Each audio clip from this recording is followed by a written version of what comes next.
तुम्हारी इस big boss में जब तुम आए थे उससे पहले कौन जानता था तुम्हें? मेरे को नहीं लगता छपरी ऑडियंस के अलावा तुम्हें कोई जानता था।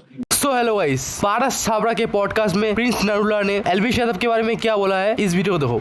पर अगर तुम ऐसे हो कि तुम शो में लड़ोगे और तुम ऑडियंस को दिखाओगे मैं तो लड़ ही नहीं रहा हूँ, है ना, और अपनी ऑडियंस को आप इंस्टिगेट करोगे कि जाओ बताओ कि मैं शो में हूँ, जाकर हंगामा कर दो, तो तुम आपको पता तुम्हारी ऑडियंस कैसी है ना। मतलब मैं एलविश की बात करता हूँ, ठीक है। तुम जाकर उसको इंस्टिगेट कर रहे हो कि मेरा एपिसोड आने वाला है, मेरा एक झगड़ा हुआ है, ठीक है, उसके अंदर तुम दिखा देना हम क्या है, तो तुम इंस्टिगेट कर रहे हो ना कि तुम अपनी पब्लिक को बोलो कि जाके गालियां दो, है ना। तुम्हें पता तुम्हारी पब्लिक कैसी है, हमारी पब्लिक होगी आप बड़ी, ठीक है, जो हमें देखते आते हैं, जब हम वो 14-15 साल के थे, अब वो नौकरियां कर रहे हैं, ठीक है ना। अब वो पढ़े लिखे हो गए, अब नौकरियां कर रहे हैं, अपना घर बार चला रहे हैं, अब आगे वो गाली नहीं देंगे ना। हम उनको बोलते कभी गाली दो ना, हमने कभी अपने फैंस को बोला तुम गाली दो, और तुम्हें पता है तुम्हारी कैसी ऑडियंस है। तो आप अगर उनको बोलोगे कि और आपको पता है हमारे तुम्हारे फैंस माँ बाप को गाली निकालते हैं, और अभी मेरी बच्ची हुई है, बच्ची को गाली निकालेंगे, और अब बाप बन गया हूं भाई, बच्ची का बाप हूं, और तुम अगर गाली निकालोगे तो तुम्हारा तो बाप मैं बन जाऊंगा, ठीक है ना। कि बच्ची का थोड़ी कसूर होता है कि हम लड़ रहे हैं, मेरे माँ बाप का कसूर थोड़ी है कि हम लड़ रहे हैं, है ना। तुम शो के लिए शो में लड़ रहे हैं ना, तो तुम शो की फाइट शो को रखो ना यार। तुम बाहर आके पब्लिक को इंस्टिगेट नहीं कर सकते कि भाई जाकर बताओ कि मैं कौन हूं। तुम कौन हो भाई? मेरे को नहीं पता तुम कौन हो। तुम्हारी इस बिग बॉस में जब तुम आए थे उससे पहले कौन जानता था तुम्हें? मेरे को नहीं लगता छपरी ऑडियंस के अलावा तुम्हें कोई जानता था, ठीक है ना। छपरी ऑडियंस इसलिए कह रहा हूं क्योंकि उनको माँ बाप तक पहुंचना, इसलिए छपरी है।